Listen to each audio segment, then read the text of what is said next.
Rubin here with you on Enlightened World Network. And today's topic is vision. So when we think of the future, we're informed by the past. And oftentimes the future brings forth technologies and circumstances that we didn't even imagine. So let's look at what does it take to expand our horizon to potentially allow the future to speak to us in a way that is more expansive. But before we get started, let's take a minute or two to get present. Let's take a deep breath in through your nose and hold it. And imagine clean, crisp oxygen flooding your lungs, flowing into your bloodstream, nourishing all your cells, all your organs, bringing vital life energy to your body and being. And as you exhale any tension, stress, negativity, fatigue. And now let's take another deep breath in through your nose and hold it. This time, imagine brilliant, bright light lighting you up from the inside out, illuminating, electrifying, energizing all your cells, all your electrons, all your molecules. And as you exhale any remaining tension, stress, negativity, fatigue. And now let's just gently press our palms together and very softly, softly, softly rub your fingers against your palms to feel the deliciousness of that sensation and bring yourselves present right here, right now to these remarkable bodies that are our vehicle for experiencing life. So welcome, welcome, welcome. Another new week. They just keep flying by, for me anyway.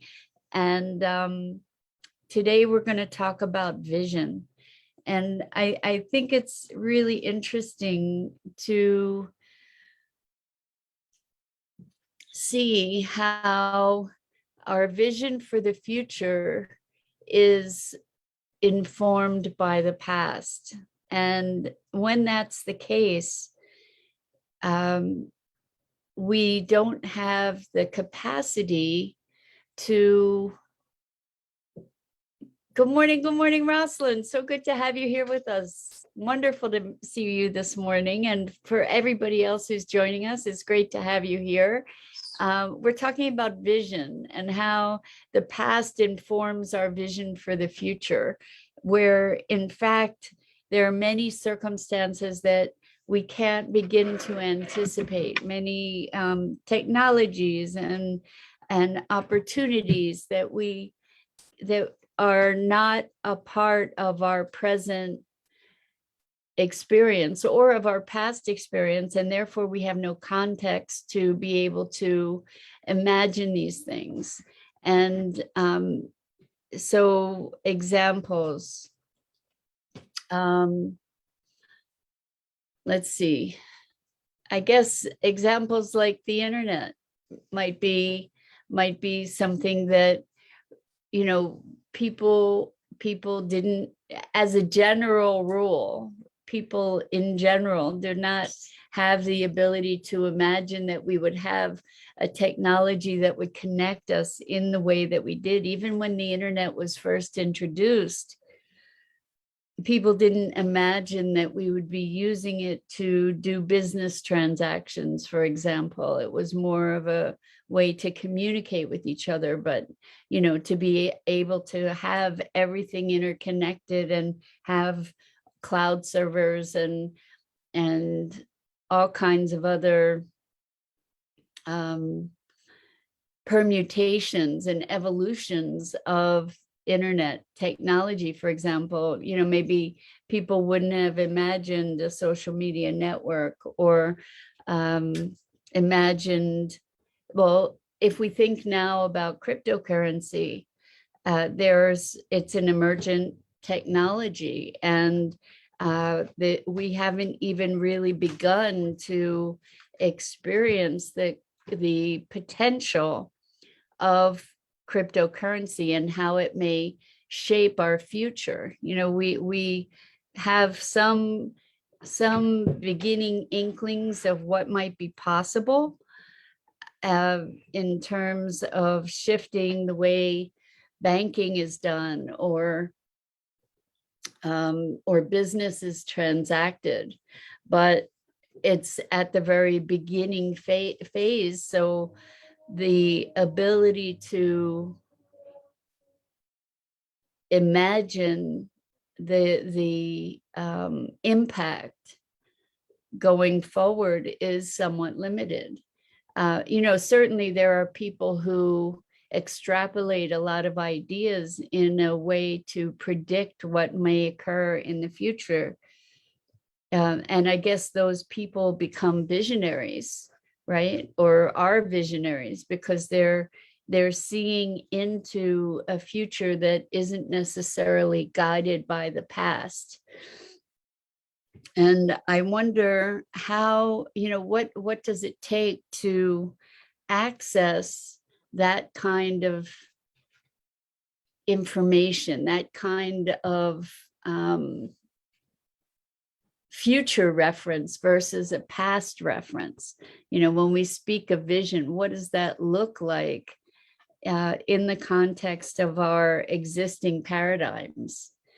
So, I think about this in the context also of sustainability, because I was listening to NPR yesterday, and I was hearing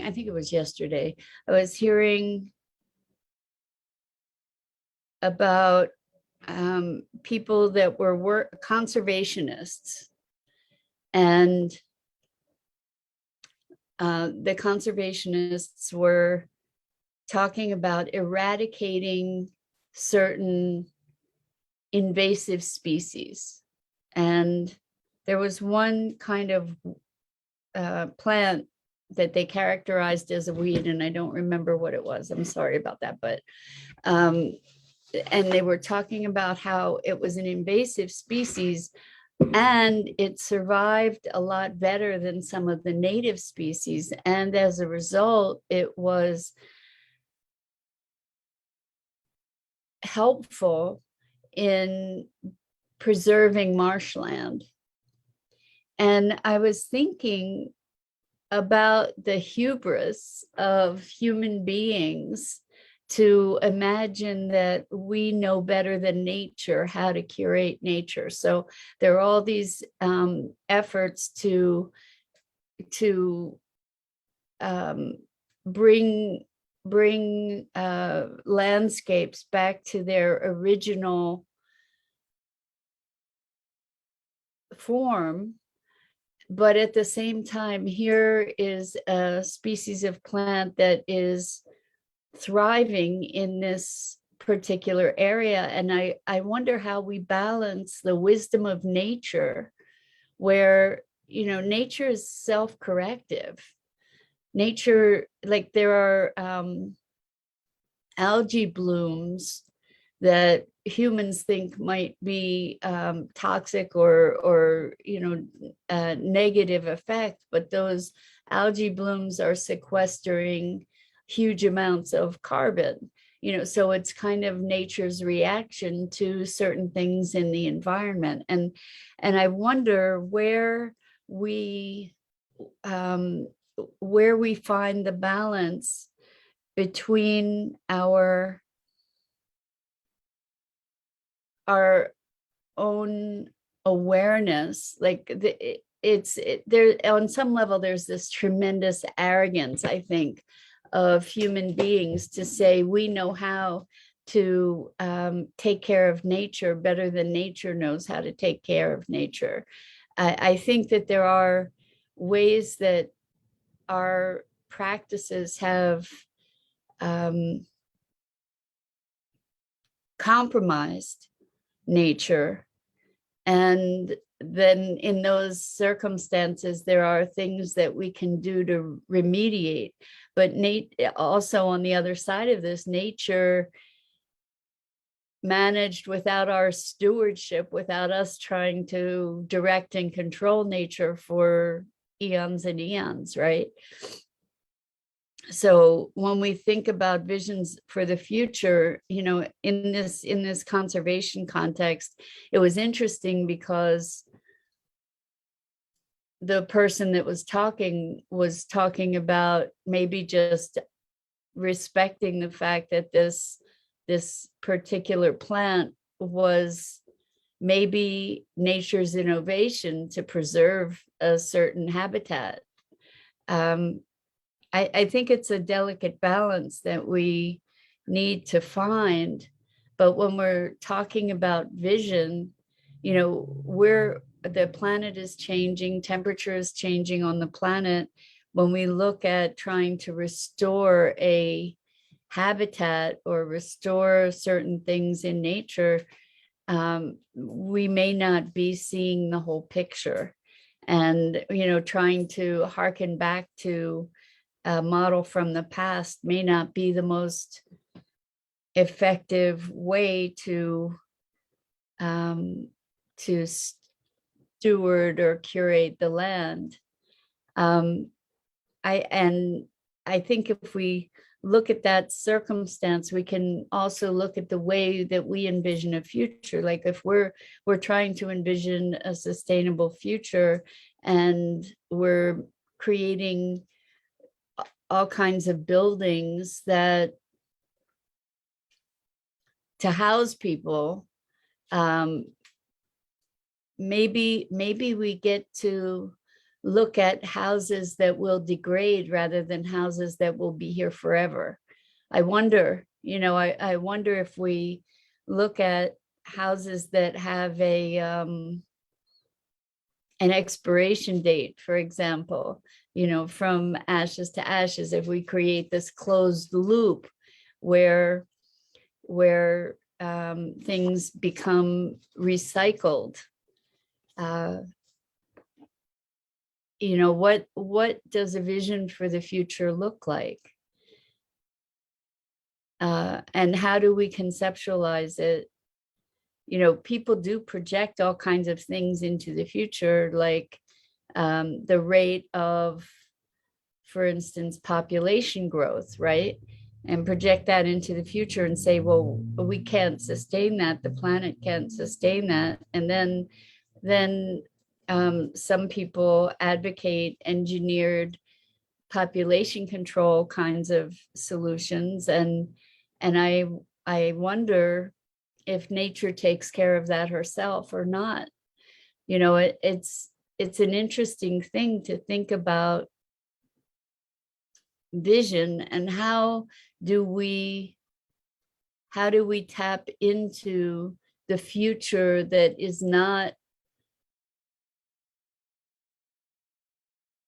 a linear progression from the past, because there are cataclysmic events that occur that shift the course of history and of evolution. We've seen it in the history of the planet, where there are great extinction events and then things change radically through pole shifts or climate shifts or any number of things that create circumstances that might not have otherwise been predicted.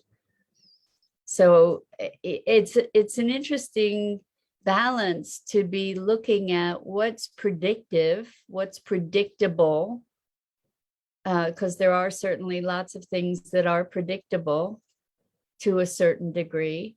And of course, there's what my mom and her friends call the X unknown. And that exists for us too.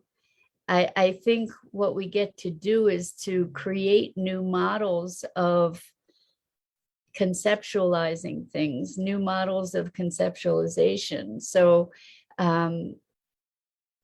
Kate Raworth is an economist. I think she would be characterized as an economist. She created a model called donut economics, and it's the first system of economics that I'm aware of that takes into consideration quality of life, as well as like human needs, as well as environmental consequences. And so it's a form of economics, or a structure of economics, or a conceptualization of economics that is actually forward facing. It's not based on, well, I guess it's based on history, but it's not limited by history. It's actually looking into the future to say, well, where is our current economic system leading, and what needs to change in order to create a thriving future? And so it's interesting to me when we talk about vision being stepping outside of the box of convention. So to think beyond the current paradigms, what does it take? What does it take to step outside of that? Because you're probably familiar with the quote, a problem can't be solved from the same level of consciousness from which it emerged. So in order to resolve the problems that we face as humanity, we're called to expand our vision, to expand our thinking, to recognize the box, I think, in order to be able to step beyond it, and to recognize the limitations of the box, to see the edges that need to be expanded or dissolved. And I have a dear friend named Helen Slotjay, and I've mentioned her before.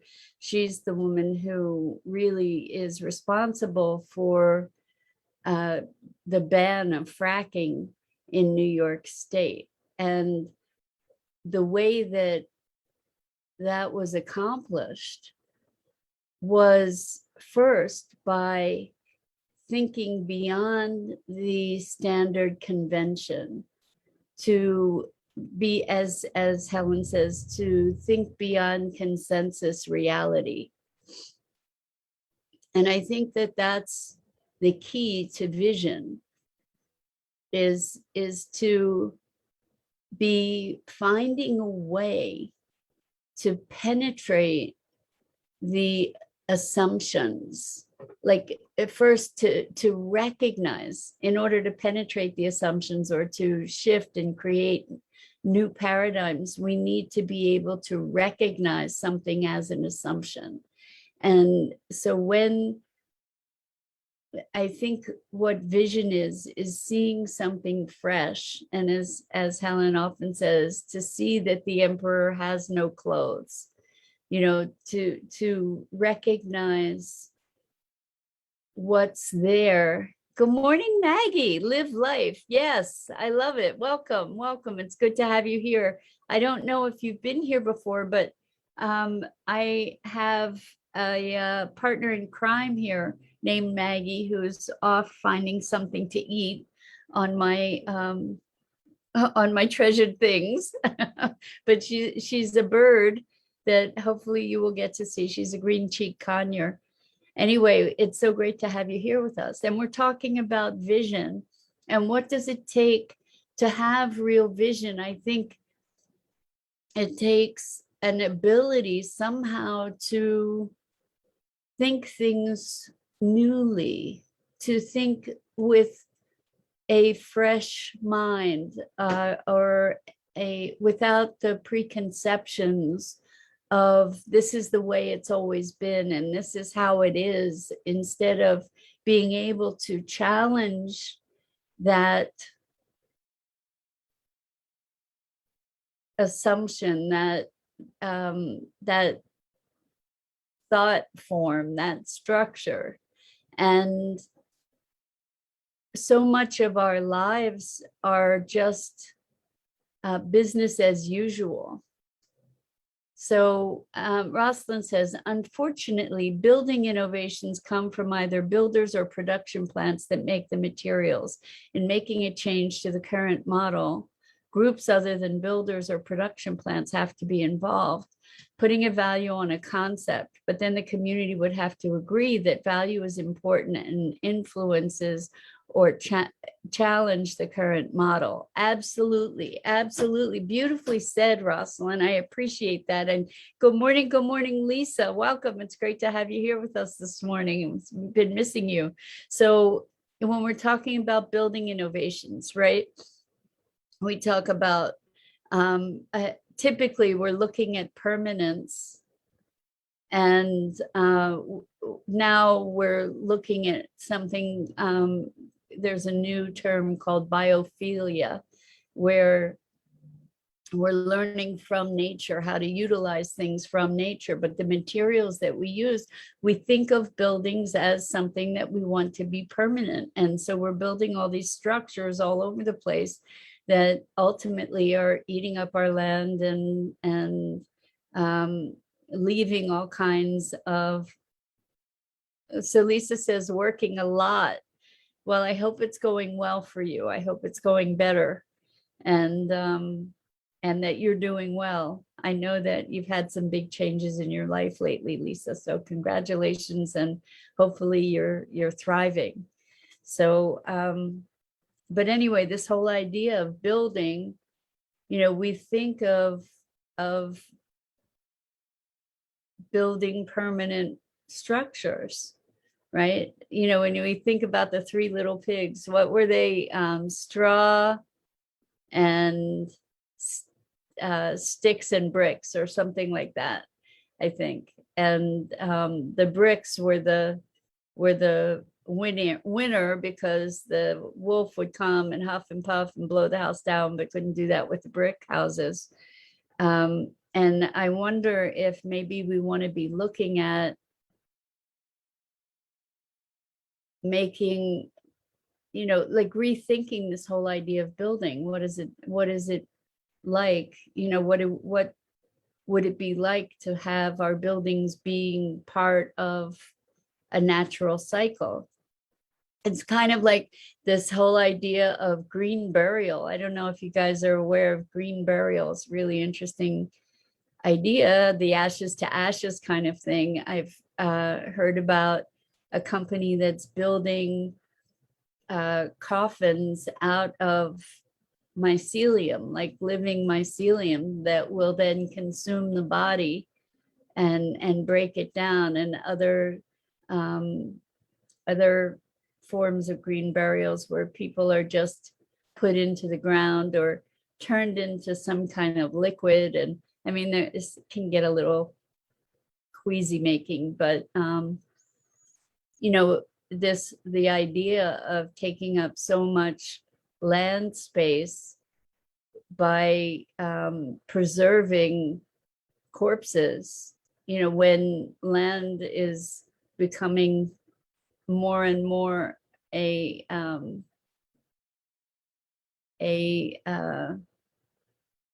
diminishing resource, right? So there's so many things that we get to rethink, and there's such an urgency for that, I think, also. So what does it mean to step outside of the box and question? If we look at the world of fashion, fashion is manufactured consumerism to a great idea. To a great degree, right? Because each season there's new fashion. And the idea is you go and you get more, you want to stay with the fashion. So it's creating a perpetually evolving, or not evolving, but a perpetually generated market, right? We keep going around and around and around because there's a fashion's always changing. So you want to stay up with the fashion. So you go and you buy new things.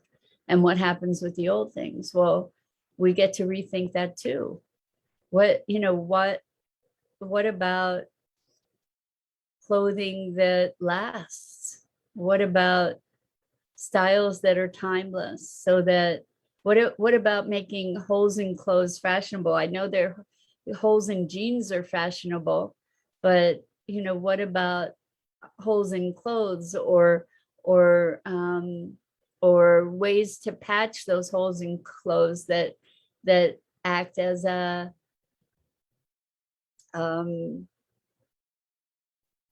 badge of coolness or something, rather than making older clothes be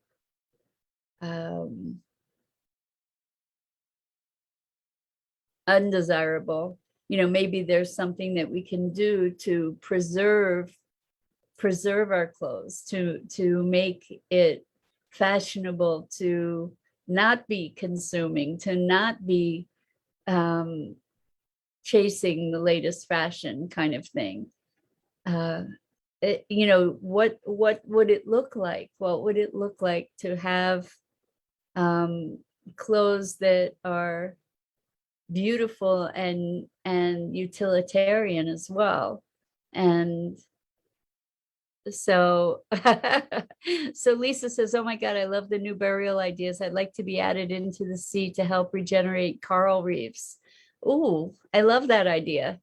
And I don't know what exactly that would look like, but speaking of coral reefs, there are regenerative technologies around, believe it or not, using electricity that helps to regenerate coral reefs. So look up bio rock if you're particularly interested in coral reefs. It's pretty fascinating and important, tremendously important.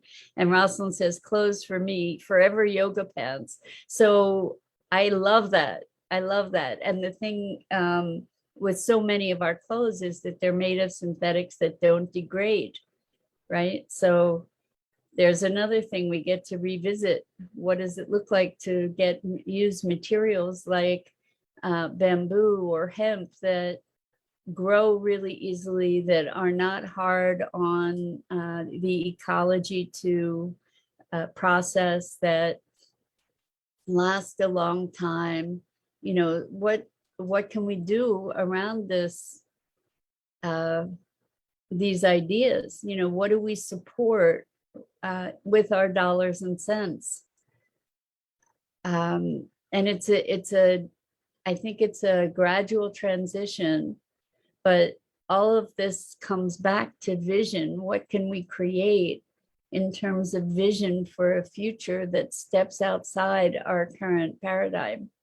So there was I have to run in a minute or two, but there was a summit on cryptocurrency that I watched, and I was shocked to see Dr. Zach Bush, who is a brilliant triple board certified medical doctor, on this summit. And he is a visionary thinker in so many ways. And he is behind one of the founders of Farmers Footprint, which is an organization all about, supporting farmers in regenerative agriculture, which has potential to be able to restore our planet and regenerate, not just restore, but regenerate our soils and our health and all kinds of things like that. So check out Farmers Footprint and check out Dr. Zach Bush.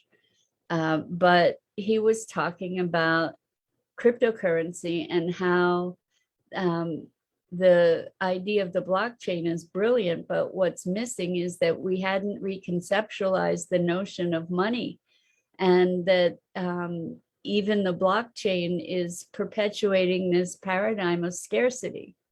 And the thing that makes something valuable is how little there is of it. And that's been the way our economies have worked for forever. And what he recommended or suggested was to find a way to create a currency that's tied to things that are regenerative. So to tie currency to carbon sequestration, to air purification, to things that are regenerative in nature, and to be working with the cycle of nature, which is an unending loop of abundance. And I thought, wow, that's so brilliant. That's so brilliant. And we get to reconceptualize the notion, the foundation of economy, rather than looking at things from the perspective of scarcity and limitation, that we look at a cycle that can be created, that's an unending and regenerative cycle. So lots of visionary ideas to be thinking about today, but what is at the foundation is questioning the status quo, to be opening ourselves to reconceptualize, or to first recognize, right? Cognition, to rethink the systems that we already have in existence. So with that, I invite you to expand your vision, to think newly about the things we take for granted. Just notice something in your life today that you never questioned, and start thinking about how might things be done differently. So Rosalind says, the currency of love. I love animals, so I try to support local farmers at their marketplaces. And that's awesome. The currency of love. That's a beautiful thing. And love begets love, right? So it is a regenerative thing. It is something that the more there is, the more there is, right? The more there is, the more there is created, which is amazing. So Lisa says, where's Maggie? Maggie is eating the sequins off of a wall hanging that I have right now. That's what Maggie's doing, Lisa. Maggie, come here, baby. Maggie, come here. She's going like this, but she's not coming. And she's still chomping on my wall hanging. So anyway, that's it for today. And I so appreciate you and the time that you take to spend here this morning, and the sharing and the contribution that you make, not only to this conversation, but to everybody who is present for it. So with so much love for you, I am Mira Rubin, and this is the Core Connection. And I go live here each weekday morning on the Enlightened World Network Facebook page at 9 a.m. Eastern. And please check out the other amazing programming on Enlightened World. And good morning, Tammy. So good to see you here. Such a pleasure to be with you guys. And I hope to see you back here again sometime very, very soon, with so much love to you. Take care.